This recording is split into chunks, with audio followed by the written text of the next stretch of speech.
오늘 제가 김도연 씨라는 한 남자의 이야기를 해드린다면 여러분은 아마 믿기 어려우실 겁니다. 이것은 30년이라는 기나긴 원망과 그보다 더 깊이 숨겨져 있던 후회에 대한 이야기입니다. 45년 인생 동안 김도연 씨는 아버지를 단 한 번도 제대로 불러본 적이 없었습니다.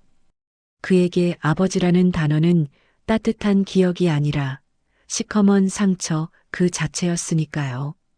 그의 기억 속 아버지는 30년 전 그날 비가 쏟아지던 아내의 장례식장에서 7살짜리 어린 아들을 버리고 떠난 사람이 전부였습니다. 그랬던 아버지가 오늘 30년 만에 그의 앞에 다시 나타났습니다. 서대문구의 한적한 골목길. 도연은 이곳에서 도연이네 집밥이라는 작은 식당을 운영하고 있었습니다. 점심 장사가 폭풍처럼 휩쓸고 지나간 오후 2시. 그는 텅 빈 식당 안에서 홀로 늦은 끼니를 때우고 있었습니다.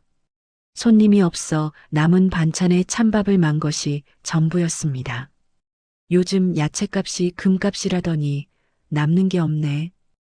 혼잣말을 중얼거리며 그릇을 비울 때였습니다. 오래된 식당 문이 삐걱하고 낡은 소리를 내며 열렸습니다. 죄송합니다. 30가지 재료 준비 시간입니다. 도연은 고개도 들지 않고 기계적으로 말했습니다. 하지만 손님은 나가지 않았습니다. 오히려 낡고 무거운 구두가 바닥을 스치며 다가오는 소리가 들렸습니다. 그 소리는 이상하게도 도연의 가슴을 서늘하게 만들었습니다. 도연이 고개를 들었을 때 그는 숨이 멎는 줄 알았습니다. 시간이 멈춘 듯 한 남자가 그저 도연을 바라보고 있었습니다. 수십 년의 세월이 얼굴에 협곡처럼 깊게 파여 있었고 뼈만 앙상하게 남은 몸은 금방이라도 쓰러질 듯 위태로워 보였습니다. 병색이 완연한 남루한 행색. 하지만 그 눈빛만큼은 도연이 잊으려야 잊을 수 없는 그 눈빛이었습니다. 누구? 신데. 여긴 왜? 목소리가 격렬하게 떨렸습니다. 분노인지 두려움인지 혹은 30년간 묻어둔 그리움인지 알 수 없었습니다. 김철중. 그의 아버지가 30년 만에 죽은 사람처럼 돌아와 아들 앞에 서 있었습니다. 철중은 무언가 말을 하려 입을 달싹였습니다. 하지만 목구멍에서 터져나온 것은 말이 아닌 쇠를 긁는 듯한 거친 기침 소리였습니다. 그는 가슴을 움켜쥐며 위태롭게 몸을 가누었습니다. 그 모습을 보는 도연의 가슴 속에서는 억눌러왔던 모든 감정이 화산처럼 폭발했습니다. 30년 전 그날의 기억이 어제 일처럼 선명하게 떠올랐습니다. 빗줄기가 쏟아지던 장례식장, 엄마의 영정, 사진 앞에서 울고 있던 자신을 두고 매몰차게 돌아섰던 남자의 뒷모습. 그날 이후로 김도연의 삶은 지옥이었습니다.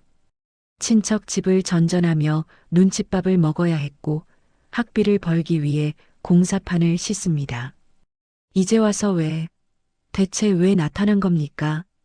도연의 고함 소리에 식당 안의 공기가 찢어질 듯 팽팽해졌습니다. 철중은 그저 애처로운 눈빛으로, 아니, 죄인의 눈빛으로 아들을 바라볼 뿐이었습니다. 도연아, 내가, 그 이름 부르지 마. 도연은 테이블을 주먹으로 거칠게 내리쳤습니다. 당신한테는 그런 이름 부를 자격 없잖아. 아내 장례식 날 7살짜리 아들 버리고 도망친 사람이. 그의 눈시울이 붉어졌습니다. 지난 30년간 겪었던 서름과 고통이 한꺼번에 몰아쳤습니다. 평생을 당신을 원망하며 살았어. 죽었는지 살았는지 소식 하나 없던 사람이 왜 이제 와서 내 눈앞에 나타나서 사람 속을 뒤집어 놓는 거냐고. 도연의 절규에 가까운 외침에도 철중은 아무 변명도 하지 못했습니다. 그는 최장암 말기, 시한부 3개월 판정을 받고 오직 아들에게 용서를 구하기 위해 이곳을 찾아온 길이었습니다. 하지만 아들의 불타는 원망 앞에서 자신의 죽음은 그저 또 하나의 핑계처럼 느껴졌습니다. 돈 필요해서 왔어요? 도연은 아버지를 가장 비참하게 만들 수 있는 말을 골라서 내뱉었습니다. 마줄 5.35회의 법칙 그렇지? 그 꼴을 보니까 어디서 사기당했거나 병들어서 돈 떨어졌거나 그래서 30년 만에 아들 생각이 났나 보지? 아니다. 도연아, 그게 아니고 그게 아니면 뭔데? 도연은 더 이상 참을 수 없었습니다. 그는 주방으로 달려가 서랍을 뒤져 현금 다발을 움켜쥐고 나왔습니다. 지난달 대출금을 갚으려고 겨우 마련해둔 돈이었습니다. 이거면 돼? 이거 받고 당장 내 눈앞에서 사라져. 그는 돈을 철중의 가슴팍에 거칠게 집어던졌습니다. 돈다발이 힘없이 떨어지며 바닥에 지저분하게 흩어졌습니다. 철중은 바닥에 떨어진 돈을 줍지 않았습니다. 그는 떨리는 손으로 품속에서 낡은 쇼핑백 하나를 꺼내려 애썼습니다. 이거라도 필요 없어. 당장 나가. 도연은 철중의 앙상한 어깨를 붙잡았습니다. 소나기에 잡히는 것은 살이 아니라 뼈뿐이었습니다. 그 가벼움에 도연은 순간적으로 망설였지만 이내 아버지를 문 밖으로 거칠게 밀어냈습니다. 다시는 내 눈앞에 나타나지 마. 당신 같은 아버지 둔 적 없으니까. 철중은 비틀거리며 길바닥에 그대로 주저앉았습니다. 쾅 하고 닫히는 식당 문을 보며 그는 피를 토하는 듯한 기침을 쏟아냈습니다. 자신이 버렸던 아들에게 30년 만에 또다시 버림받았습니다. 그는 이것이 자신이 받아야 할 벌이라고 생각했습니다. 도연은 식당 안에 주저앉아 거친 숨을 몰아쉬었습니다. 다리가 후들거려 서 있을 수가 없었습니다. 아버지를 밀어냈던 자신의 손바닥이 불에 댄 것처럼 뜨거웠습니다. 평생을 미워하고 또 그리워했던 아버지.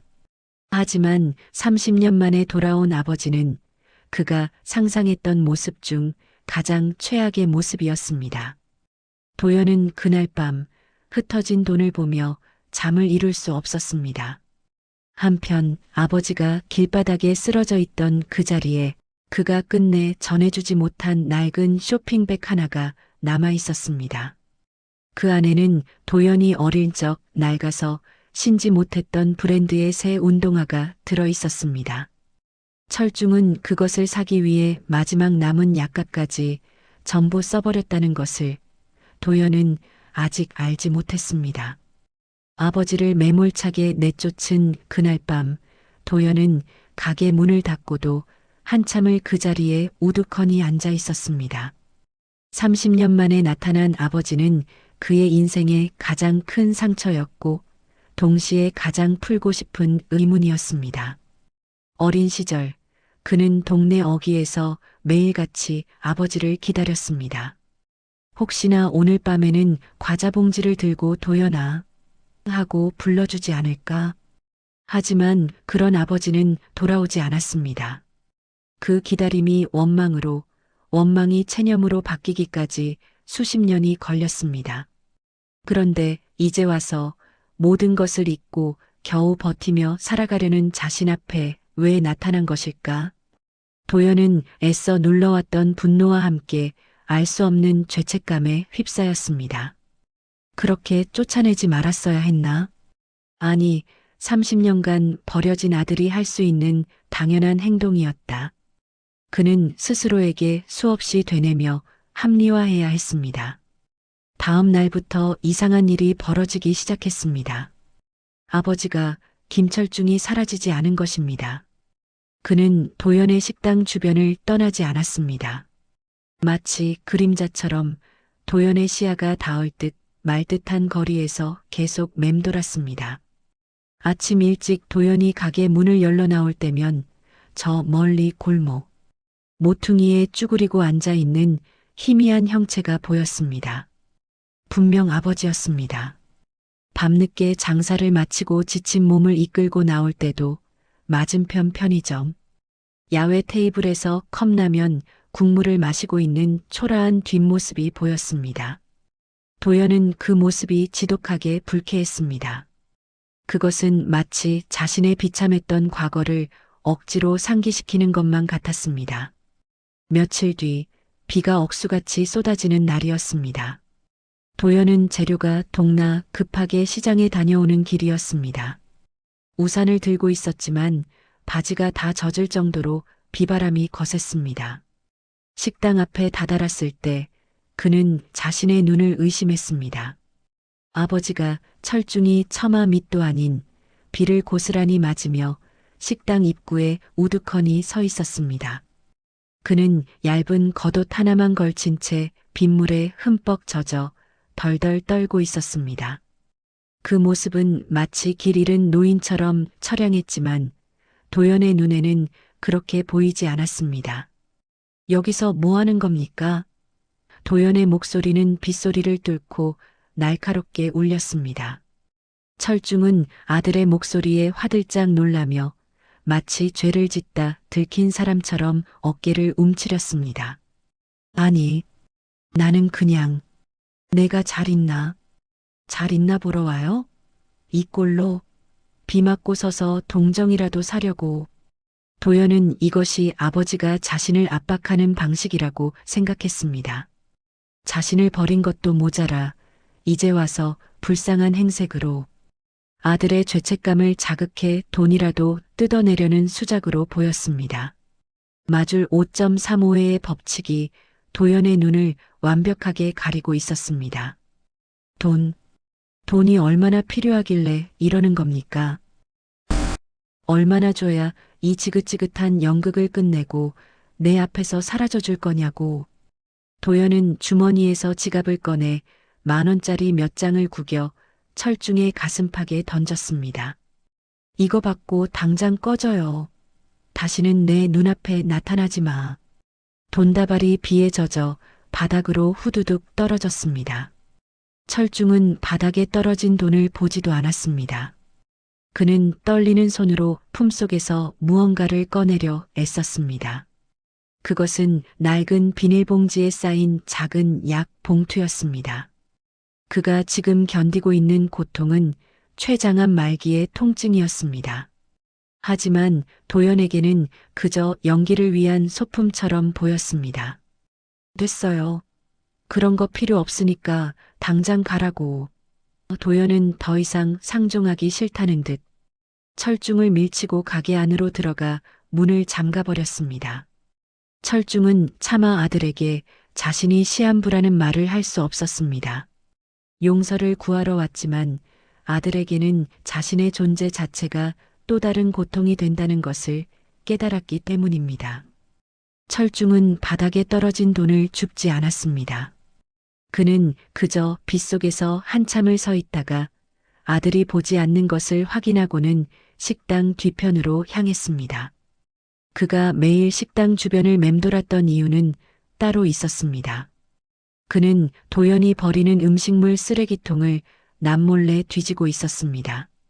아들이 오늘 무엇을 먹었는지, 장사는 잘 되는지, 혹시나 끼니를 거르지는 않는지, 그렇게라도 아들의 삶을 확인하고 싶었던 것입니다.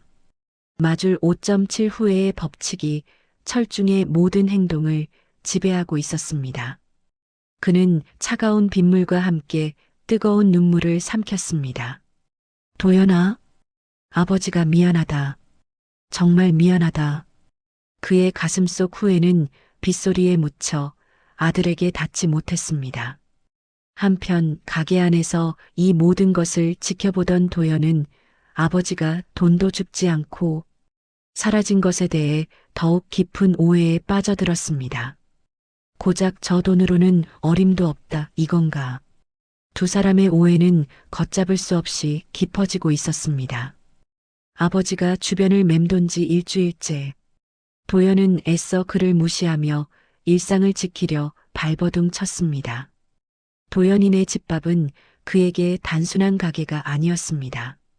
그것은 30년간의 지옥 같은 삶에서 그가 처음으로 이뤄낸 성과이자 그의 세상 전부였습니다. 이 작은 가게를 얻기 위해 그는 안 해본 일이 없었습니다. 새벽 인력 시장을 나갔고 밤에는 대리운전을 했습니다. 그렇게 피눈물로 모은 돈으로 차린 가게였습니다. 하지만 그가 애써 쌓아 올린 이 작은 성은 너무나도 쉽게 무너질 위기에 처했습니다. 그날 오후 식당으로 낯선 남자가 들어섰습니다. 기름진 머리에 값비싼 시계를 찬 이 골목과는 어울리지 않는 사내였습니다. 그는 자신을 이 건물의 새로운 주인이라고 소개했습니다. 가게가 낡았는데도 장사가 좀 되나 봐요? 그의 말투에는 노골적인 탐욕이 묻어났습니다. 그리고 그는 한 장의 서류를 테이블에 툭 던졌습니다. 본론만 말하지. 월세를 3배 올리든가 아니면 이달 말까지 가게 비우든가. 청천벽력 같은 소리였습니다. 사장님, 그게 무슨. 계약 기간도 아직 1년이나 남았습니다. 법대로 하자고. 좋아. 그럼 리모델링 할 거니까 나가. 법이 그래도 있는 놈 편 아니겠어? 사내는 비웃으며 도연을 위아래로 훑어보았습니다. 도연은 피가 거꾸로 솟는 것을 느꼈습니다. 이것은 명백한 갑질이었고 쫓아내기 위한 수작이었습니다. 제발, 제발 이러지 마십시오. 이 가게가 제 전부입니다. 도연은 자존심을 버리고 매달렸지만 건물주는 콧방귀만 낄 뿐이었습니다. 그가 떠난 뒤 도연은 식당 바닥에 그대로 주저앉았습니다. 평생을 버텨왔는데 왜 자신의 인생은 단 한순간도 순탄하지 않은 것일까? 하늘도 무심하다는 생각이 들었습니다. 절망에 빠져있던 바로 그날 저녁이었습니다. 장사를 마칠 기력도 없어 멍하니 앉아 있는데 도연은 믿을 수 없는 광경을 목격했습니다. 식당 맞은편 골목 어귀에서 그 뻔뻔한 건물주와 아버지가 만나고 있었습니다. 아버지가 김철중이 건물주 앞에서 고개를 90도로 숙이며 무언가를 애원하고 있었습니다. 그리고는 품속에서 꼬깃꼬깃한 봉투 하나를 꺼내 건물주의 손에 억지로 쥐어주었습니다. 건물주는 봉투를 받아들고는 철중의 어깨를 조롱하듯 툭툭 치고는 차를 타고 사라졌습니다. 그 모든 광경을 지켜본 도연의 머릿속은 차갑게 식어버렸습니다. 마줄 5.35회와 배신의 법칙이 도연의 모든 사고를 장악했습니다. 저게 뭐지? 처음에는 아버지가 자신을 위해 빌고 있다고 생각했습니다. 하지만 그가 본 것은 돈 봉투였습니다. 왜? 아버지가 저 사람에게 돈을 주지? 그 순간 모든 퍼즐이 최악의 방식으로 맞춰졌습니다. 설마. 도연의 입술이 바싹 말라갔습니다. 아버지가 저 건물주와 한패였어. 그렇게밖에 설명이 되지 않았습니다. 아버지가 며칠 전 자신에게 돈을 요구하다 실패하자 이제는 건물주와 짜고 자신을 이 가게에서 내쫓으려 한다는 생각이 들었습니다. 아마도 자신을 길바닥에 나앉게 만들어 어떻게든 돈을 뜯어내려는 수작일 것입니다. 혹은 이 가게 자리를 아버지가 차지하려는 것일지도 모른다는 끔찍한 상상까지 이어졌습니다. 그렇지 않고서야 30년 만에 나타난 아버지가 하필 이 시점에 저 건물주와 만나 돈을 건넬 이유가 없었습니다. 그때 철중이 아들의 시선을 느꼈는지 식당 쪽을 바라보았습니다. 도연은 분노를 참지 못하고 그대로 밖으로 뛰쳐나갔습니다. 방금 뭐 한 겁니까? 도연의 목소리는 얼음장처럼 차가웠습니다. 철중은 아들의 싸늘한 분노에 당황하며 뒷걸음질 쳤습니다. 아니, 그게... 도연아, 오해다. 나는 그냥...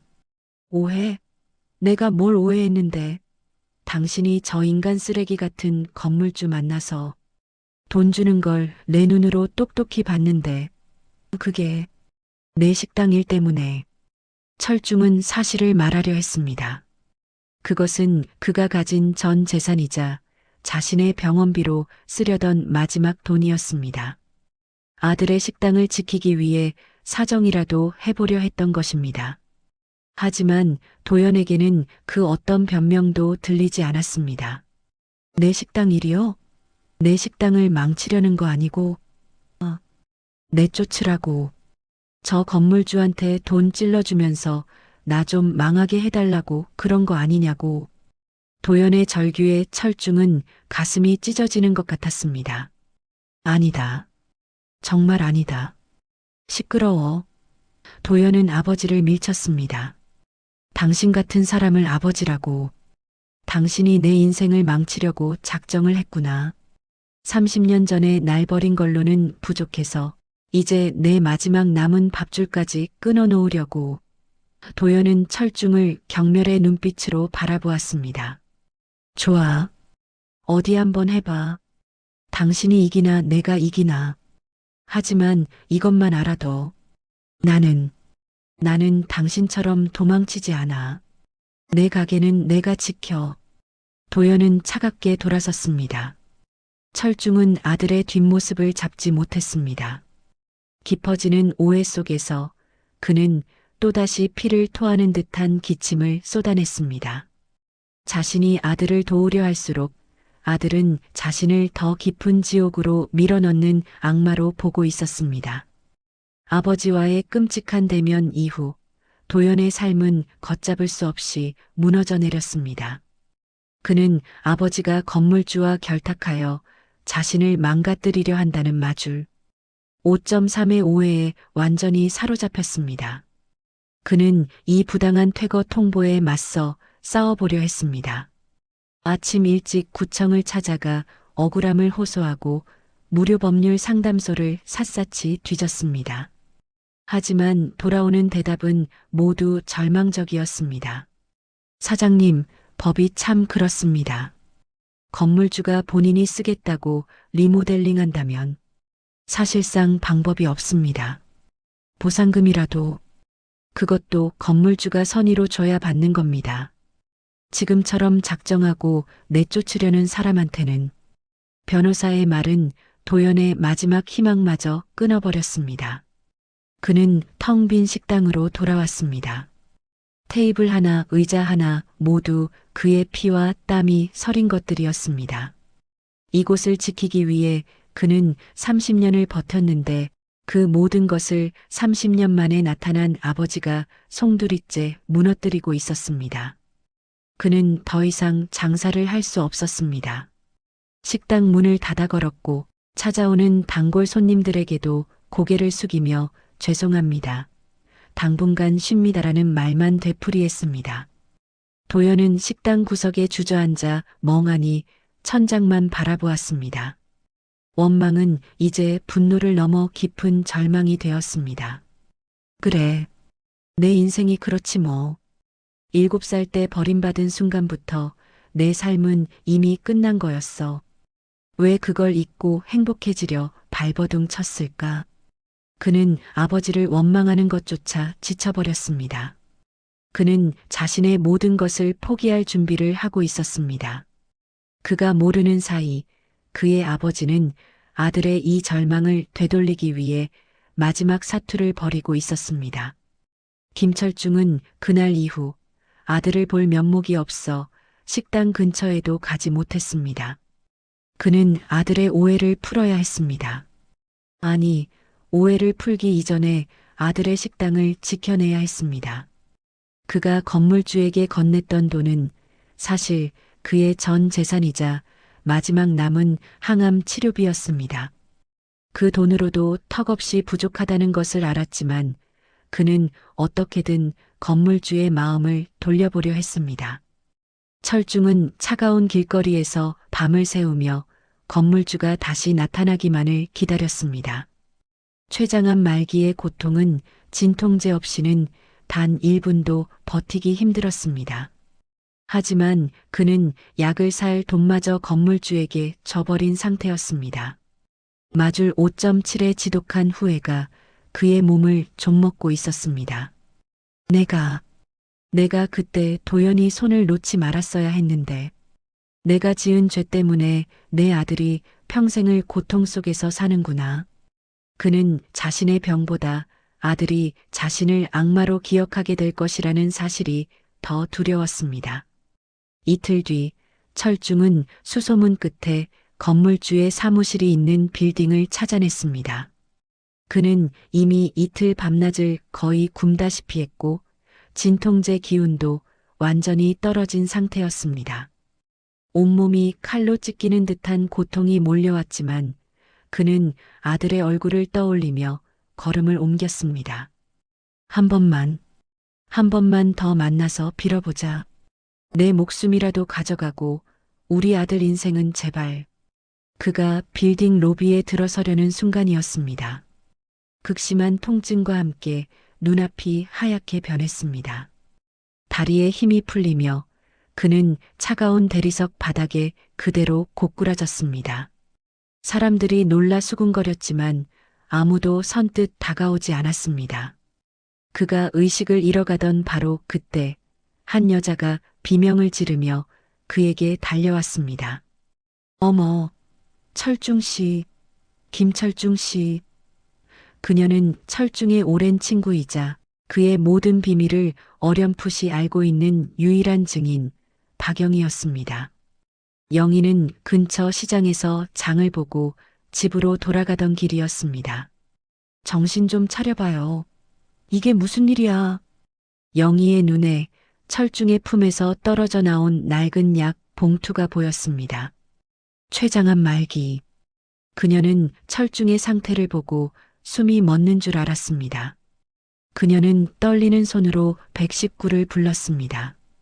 철중은 응급실로 실려가면서도 희미한 의식 속에서 단 한마디만을 되뇌었습니다. 도연이, 내 아들. 그의 엇갈린 부정이 이제 제3의 증인을 통해 드러날 단초를 맞이하고 있었습니다. 김철중이 실려간 곳은 시립병원의 가장 구석진 병실이었습니다. 박영희는 하얗게 질린 얼굴로 복도 의자에 멍하니 앉아 있었습니다. 그녀는 철중의 가장 오랜 친구였습니다. 30년 전 철중이 아내의 장례식장에서 망연자실해 있던 모습부터 그가 내 아들, 얼굴 볼 면목이 없다며 모든 것을 버리고 떠나던 날의 절망까지 모두 기억하는 유일한 사람이었습니다. 영희는 철중이 30년 만에 아들을 찾아 서울로 돌아왔다는 것을 어렴풋이 알고 있었습니다. 자신에게조차 병을 숨기고 저 무거운 몸을 이끌고 아들을 찾아왔던 것입니다. 철중 씨, 어쩌다가 저 지경이 됐을꼬? 췌장암 말기라고 적힌 약 봉투가 그녀의 손에서 땀으로 축축해졌습니다. 그녀는 철중의 기구한 운명에 가슴이 미어졌습니다. 얼마 지나지 않아 의사가 피곤한 기색으로 걸어 나왔습니다. 보호자분 되십니까? 친구입니다. 오랜 친구예요.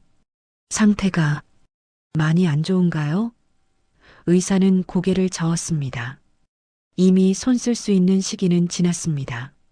암이 모든 장기에 퍼졌습니다. 진통제로 겨우 버티고 계셨던 것 같은데 영양 상태가 너무 안 좋아서 쇼크가 온 겁니다. 마음의 준비를 하시는 게 좋겠습니다. 길어야 일주일입니다. 영희는 그 자리에 주저앉을 뻔했습니다. 그녀는 떨리는 목소리로 철중을 만날 수 있는지 물었습니다. 철중은 링거를 꽂은 채 희미하게 숨만 내쉬고 있었습니다. 그 모습은 30년 전 아내를 잃고 모든 것을 포기했던 그날의 절망과 똑 닮아 있었습니다. 영희는 쓰러진 철중이 길바닥에 떨어뜨렸던 낡은 가방을 챙겨왔습니다. 간호사가 환자복으로 갈아입히기 위해 소지품을 정리해달라고 부탁했기 때문입니다. 그녀는 무거운 마음으로 가방을 열었습니다. 가방 안에는 달고 다른 속옷 몇 벌과 반쯤 먹다 남은 식빵 봉지가 전부였습니다. 그때 그녀의 손에 딱딱한 무언가가 잡혔습니다. 가방 안주머니 깊숙한 곳, 낡은 천으로 여러 겹싸인 작은 괴짝이었습니다. 그녀가 조심스럽게 괴짝을 열었을 때 그 안에는 철중의 30년 세월이 고스란히 담겨 있었습니다. 그것은 은행 송금 내역서 뭉치였습니다. 30년 전 철중이 떠난 직후부터 시작된 입금 내역이었습니다. 김도연 장학회, 이름 모를 후원자, 익명의 독지가. 수신인은 모두 달랐지만 그 돈이 흘러들어간 곳은 단 한 곳, 바로 아들 김도연의 통장이었습니다. 마줄 5.2 충격적 비밀의 법칙의 첫 번째 단서가 드러나는 순간이었습니다. 도연의 대학 등록금, 군대에서 매달 받았던 용돈, 그리고 몇 년 전 도연이네 집밥을 차릴 때 사용된 거액의 보증금까지 모두 철중이 보낸 돈이었습니다. 영희는 손을 부들부들 떨었습니다. 철중은 아들을 버린 것이 아니었습니다. 그는 아들의 인생을 망칠까봐 죄책감에 스스로를 유배 보낸 것이었습니다. 그는 30년간 전국의 공사판과 배질, 험한 일을 닥치는 대로 하며 피땀 흘려번 돈을 모두 아들에게 보내고 있었습니다. 자신은 췌장암에 걸려 죽어가면서도 그 약간마저 아껴 아들을 위해 썼던 것입니다.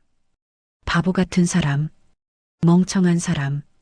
영희의 눈에서 뜨거운 눈물이 쏟아졌습니다. 괴짝 맨 밑바닥에는 어제 날짜로 찍힌 또 다른 입금증이 있었습니다. 김철중 대출 그는 자신의 목숨을 담보로 사채까지 끌어다 쓴 것이었습니다. 영희는 문득 며칠 전 철중이 도연이 가게가 망하게 생겼다며 울먹이던 것을 떠올렸습니다.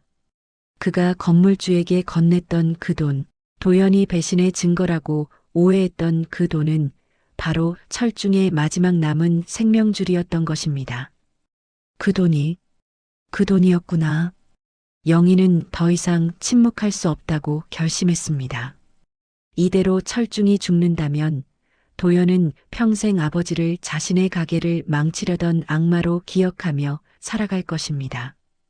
그것은 철중에게도 도연에게도 너무나 가혹한 형벌이었습니다.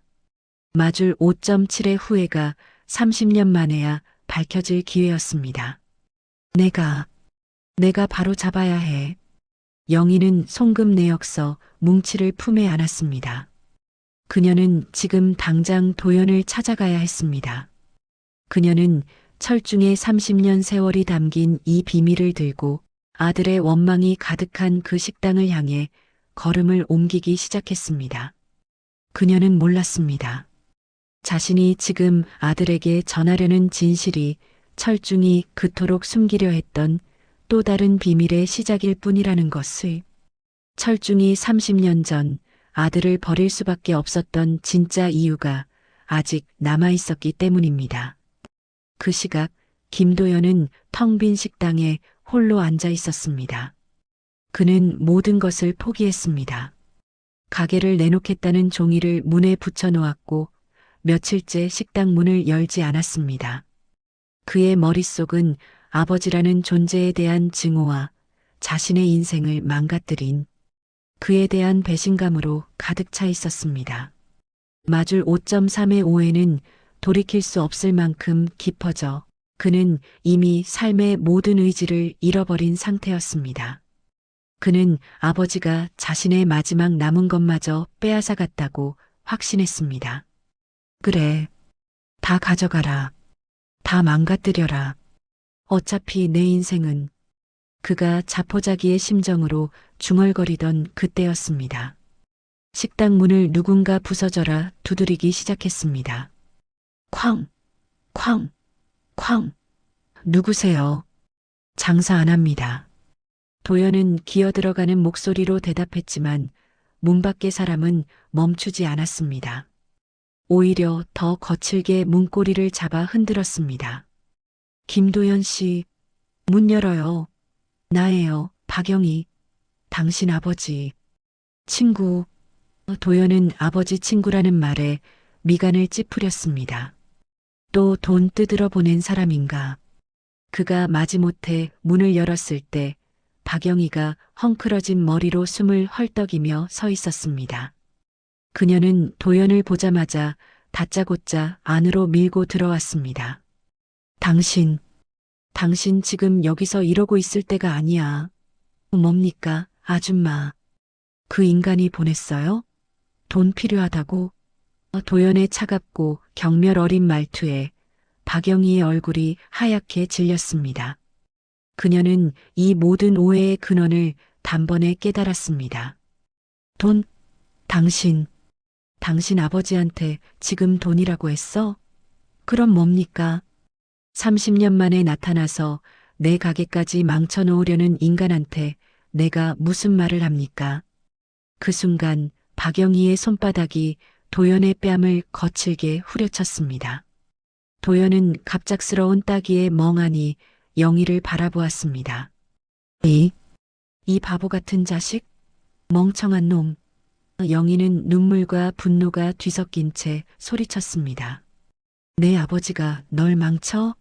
내 아버지가 누군 줄이나 알고 떠드는 거야. 영희는 품속에서 30년간의 비밀이 담긴 은행, 송금 내역서 뭉치를 꺼내 도연의 얼굴 앞에 집어 던졌습니다.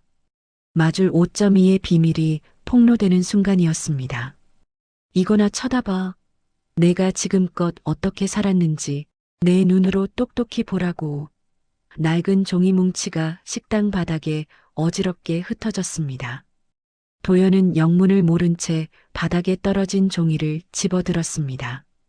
그의 눈이 흔들리기 시작했습니다. 김도연 장학회, 이름 모를 후원자, 익명의 독지가. 그것은 그가 대학을 다닐 때 매 학기 기적처럼 들어왔던 장학금 내역이었습니다. 그는 그때마다 하늘이 돕는다고 생각했습니다. 다음 장을 넘겼습니다. 그가 군대에 있을 때 매달 꼬박꼬박 입금되었던 용돈의 출처였습니다. 그리고 몇 년 전 도연인의 집밥을 차릴 때 도저히 구할 수 없었던 거액의 보증금이었습니다. 그때 그는 신원불명의 후원자가 익명으로 대출금을 갚아주었다는 사실에 감사하며 울었습니다. 그 모든 돈의 출처가 바로 지금 병상에 누워있는 그의 아버지 김철중이었습니다. 말도 안 돼.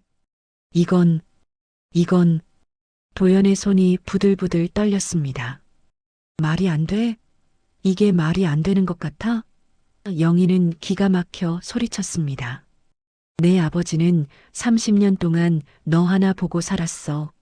너 버리고 도망간 게 아니라 너 지키려고 스스로 지옥에 들어간 거라고.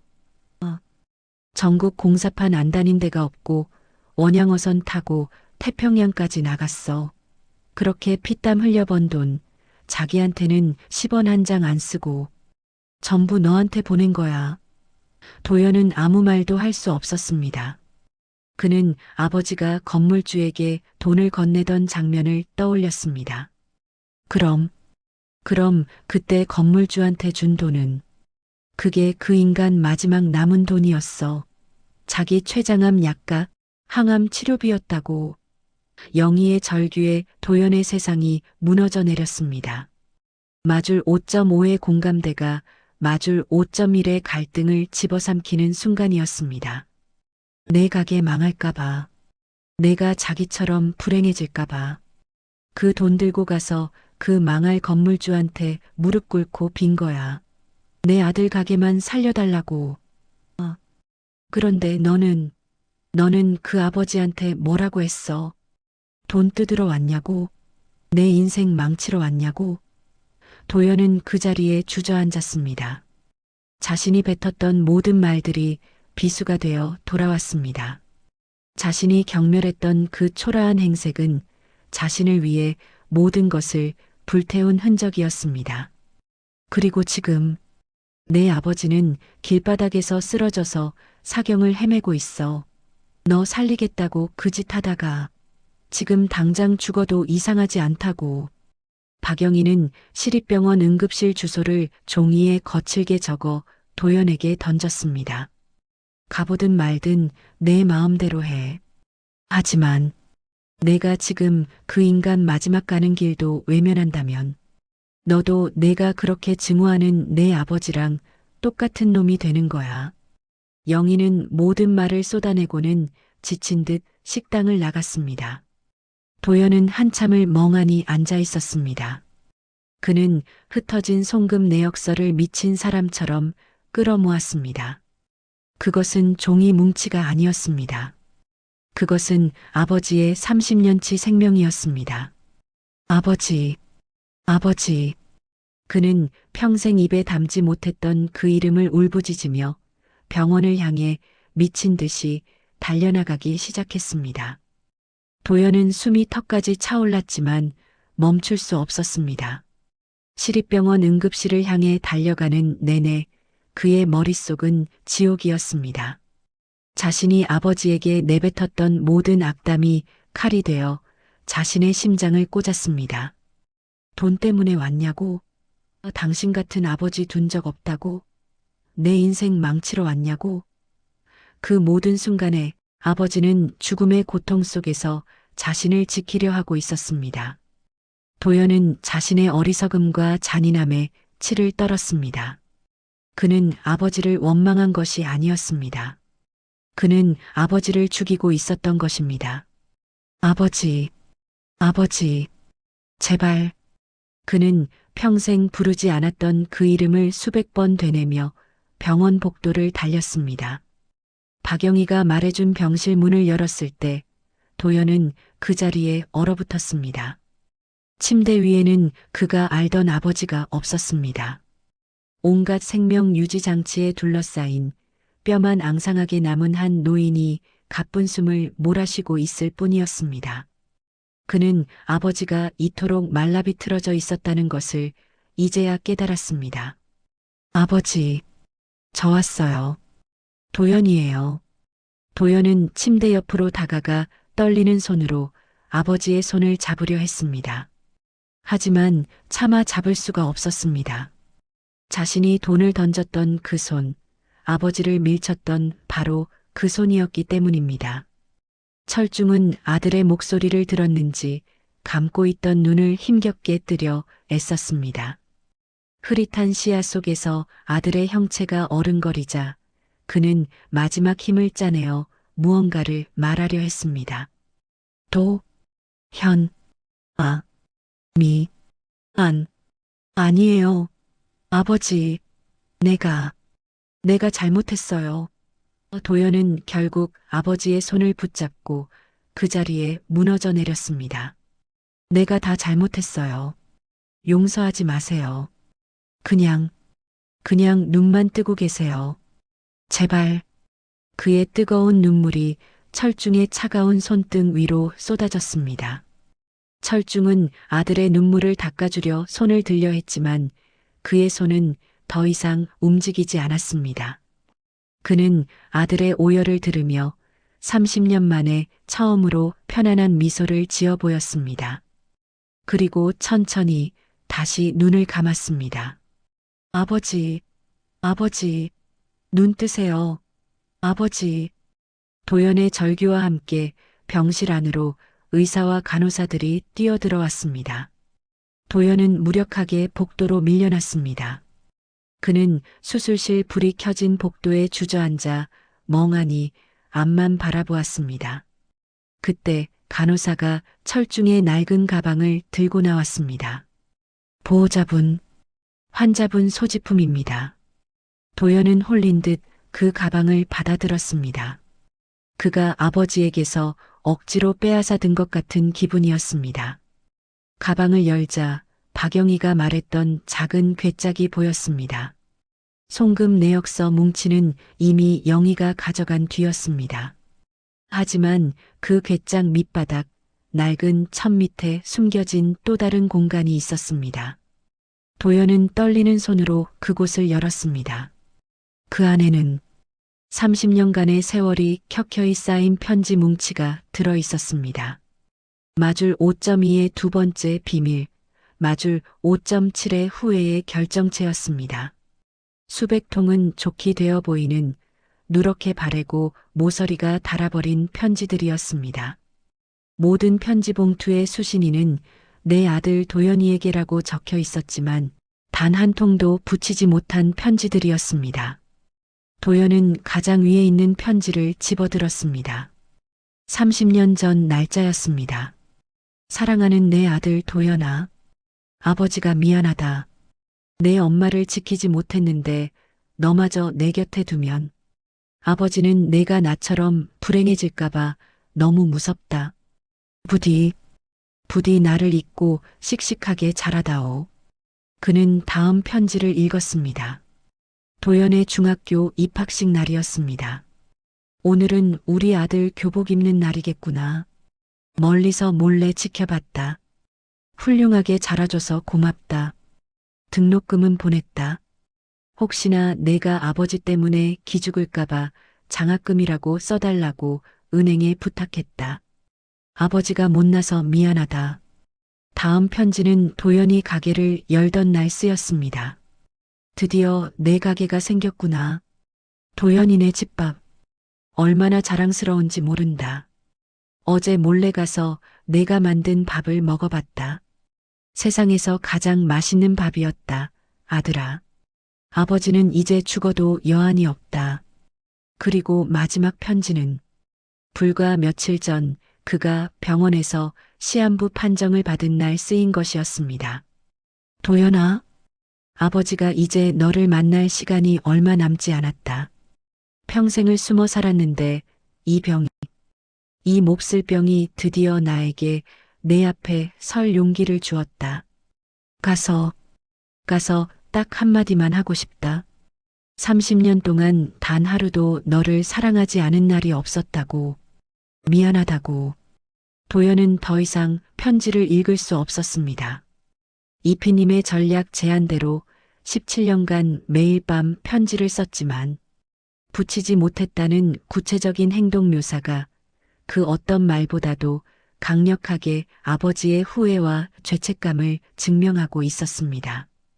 그는 아버지가 자신을 버린 것이 아니라 30년간 가장 고통스러운 방식으로 자신을 지켜왔음을 깨달았습니다. 그는 병원 복도에서 수백 통의 편지를 끌어안고 어린아이처럼 목 놓아 울었습니다. 그의 울음소리는 30년의 원망과 오해를 녹여내는 너무나도 늦어버린 속죄의 울음이었습니다. 병원 복도 바닥의 냉기가 도연의 온몸으로 파고들었습니다. 하지만 그는 움직일 수 없었습니다. 수백 통의 편지, 아버지의 30년치 회한과 사랑이 그의 무릎 위에서 천근만근의 무게로 그를 짓누르고 있었습니다. 그는 자신이 얼마나 잔인한 아들이었는지, 얼마나 끔찍한 말들로 아버지를 밀어냈는지 깨달았습니다. 아버지는 30년간 자신을 지켜왔는데 자신은 단 며칠 만에 아버지를 죽음으로 내몰았습니다. 맞을 5.7의 후회가 이제는 도연의 몫이 되었습니다. 아버지, 제발, 제발. 그는 차가운 복도에서 몇 시간이고 그렇게 기도만 되풀이했습니다. 그때 중환자실 문이 열리고 의사가 지친 얼굴로 걸어 나왔습니다. 도연은 스프링처럼 튀어 일어나 의사에게 달려갔습니다.